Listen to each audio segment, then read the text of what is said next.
Akhirnya Dr. Stone Season 3 udah rilis.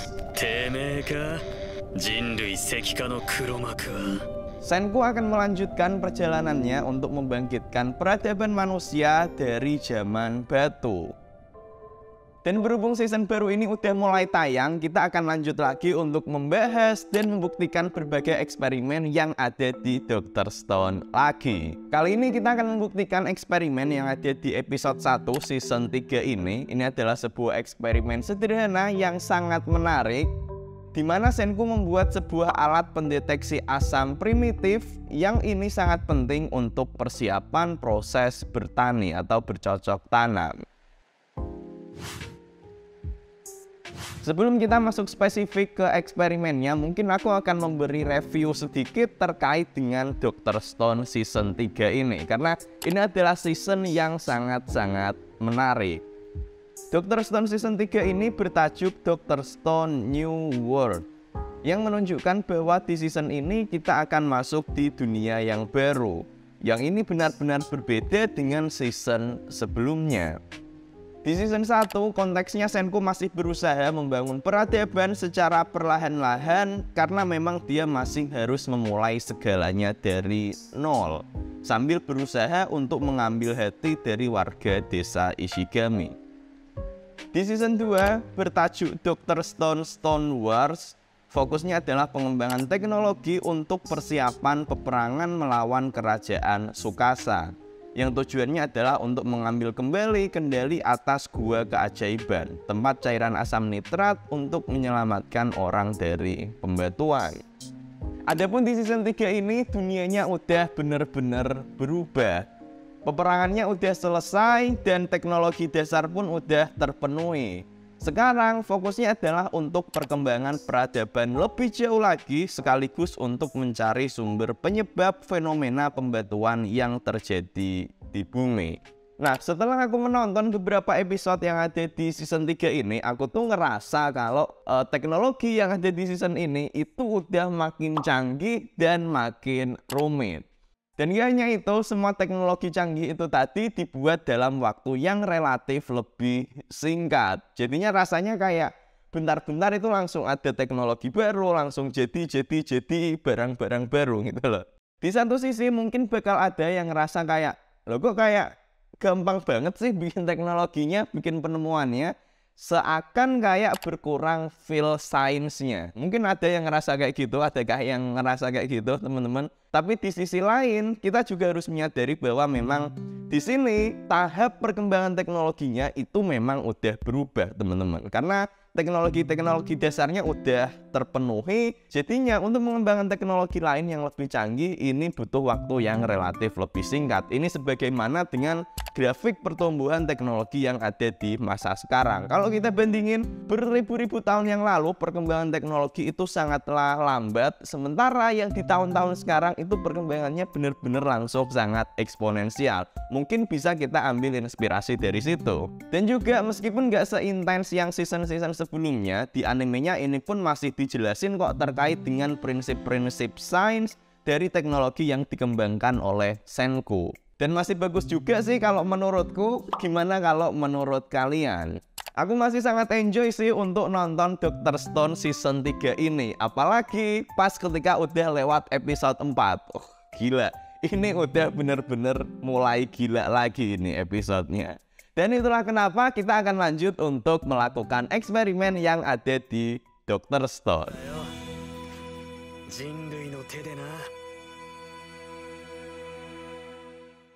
Dalam usaha untuk memenuhi kebutuhan makanan penduduk desa serta bekal selama perjalanan mencari sumber cahaya pembatuan, para penduduk desa mulai melakukan proses bertani bercocok tanam untuk mendapatkan gandum. Tapi anehnya, sebagian tanah bisa menghasilkan tanaman yang baik, sementara yang lainnya tidak. Dan setelah dikonsultasikan dengan Senku, ini terjadi karena kondisi tanahnya. Mereka pun menggunakan bunga Morning Glory yang ditumbuk untuk membuat kertas pengukur keasaman. Di tanah yang asam, kertasnya akan berubah jadi warna merah, sementara di tanah yang basah, warnanya akan berubah jadi ungu. Nah pertanyaannya, lah kok bisa? Ya tentu aja bisa dong. Hal ini terjadi karena di dalam banyak bunga dan buah-buahan itu terdapat sebuah zat yang bernama antosianin. Yang ini bertanggung jawab pada warna yang ada pada bunga dan buah-buahan tersebut. Dan zat antosianin ini dia bisa berubah warna sesuai dengan tingkat keasaman dari larutan. Kalau larutannya asam, dia akan berubah jadi warna tertentu. Kalau larutannya basa, dia juga akan berubah jadi warna tertentu. Nah, bunga Morning Glory yang dipakai di Dr. Stone itu juga memiliki kandungan antosianin. Lebih spesifiknya, namanya itu seperti ini, yang rada susah ini. Sehingga kalau kandungannya ini diekstrak, kemudian ditaruh di kertas, ini dia bisa digunakan untuk pengukur tingkat keasaman. Yang dalam hal ini dipakai untuk mengukur keasaman dari tanah untuk bercocok tanam. Untuk lebih jelasnya, kita akan langsung praktekin aja. Untuk prakteknya di sini, aku nanti akan menggunakan bahan kol merah ini, teman-teman. Nah, sebenarnya kalau di Dr. Stone kan memang pakai bunga Morning Glory itu ya. Aku pun juga sebenarnya berniat untuk menggunakan yang sama, bunga Morning Glory itu. Tapi problemnya setelah aku mencoba mencari-cari bunga Morning Glory itu, nyari tempat yang jual juga, rada susah teman-teman untuk dapatnya. Dan kalaupun ada itu biasanya masih ukuran kecil, belum berbunga. Dan untuk berbunga itu pun perlu waktu 2 bulanan aku menanamnya. Jadinya kalau misalkan aku maksain untuk pakai bunga Morning Glory, itu bakal masih 2 bulan lagi nanti aku uploadnya, teman-teman.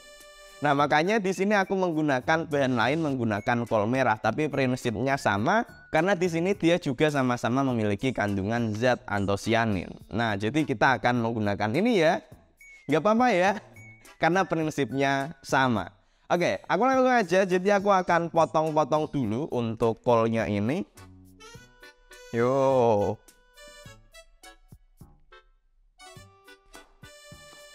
Dipotong-potong dulu aja.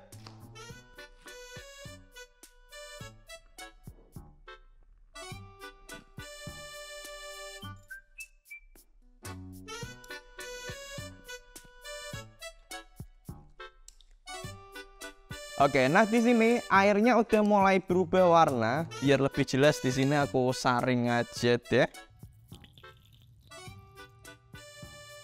Oke, di sini aku dapat sebuah cairan dengan warna ungu ya ini. Ungu kan ya? Oke, ungu ya. Kemudian aku akan membaginya lagi menjadi 2 bagian.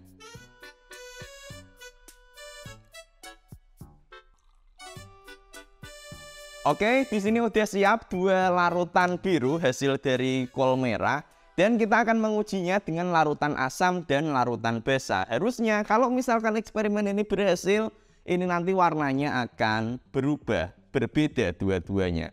Yang pertama aku akan mencoba untuk larutan asam dan aku akan menggunakan lemon.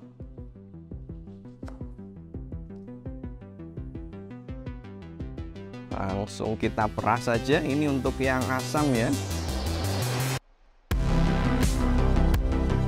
Dan kita lihat di sini teman, oh my god. Real. Oh, real. Warnanya langsung berubah jadi merah. Kemudian untuk yang larutan basa, di sini aku akan mengujinya dengan sabun Senko. Ini adalah sabun hasil eksperimen yang aku lakukan yang mempraktekkan metode pembuatan sabun seperti yang ada di Dr. Stone. Yang belum nonton videonya silahkan nanti bisa ditonton. Dan di video sebelumnya itu pun aku udah melakukan uji pH dan nilainya ini tinggi. Hampir 10-an nilai pH-nya teman-teman. Jadi basa dan ketika aku masukkan pasti ini nanti akan berubah warna juga.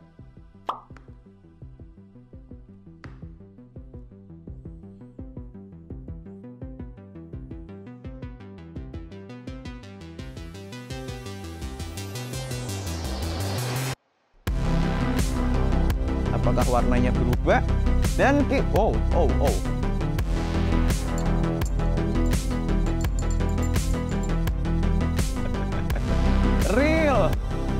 Dan di sini bisa kita lihat kalau warnanya udah benar-benar berubah. Real ya ini teman-teman, warnanya udah berubah. Nah, zat antosianin itu kan jenisnya ada banyak ya teman-teman, dan itu respon warnanya biasanya berbeda-beda. Contohnya kalau yang ini kalau pas asam jadi merah, terus ini kalau asam jadi hijau, ada kuningnya dikit juga. Nanti kalau zat lain itu pun berbeda lagi tergantung dengan kandungan antosianinnya. Nah kan kalau di Dr. Stone itu kandungan antosianinnya diekstrak kemudian ditaruh di dalam kertas yang kemudian jadi kertas lakmus seperti ini. Nanti akan kita praktekin juga. Ini adalah kertas lakmus. Nah, kertas lakmus merah kalau kita taruh di larutan basah berarti ini ya, dia akan berubah warna jadi biru. Nah, langsung jelas biru ya ini. Sementara itu kertas lakmus biru kalau kita taruh di larutan asam, ini dia akan berubah warna jadi merah. Ya, seperti yang ada di Dr. Stone. Kalau lakmus merah ke asam gimana ya? Nah, kalau yang kertas lakmus merah dimasukin asam ya dia tetap jadi merah. Merahnya cuman dia jadi lebih terang aja gitu loh. Begitupun sebaliknya, kalau kertas lakmus biru taruh di basah juga ya dia jadi biru. Seperti itu teman-teman. Dan dari sini lagi-lagi kita bisa bilang bahwa eksperimen yang ada di Dr. Stone ternyata itu beneran bisa di dunia nyata. Wow. Dan kalau kalian suka dengan eksperimen ini, silahkan tonton eksperimenku yang lainnya yang dari anime. Silahkan klik aja link yang ada di layar ini teman-teman. Ini bagus ini, tonton ya, beneran loh, tonton ya. Oke.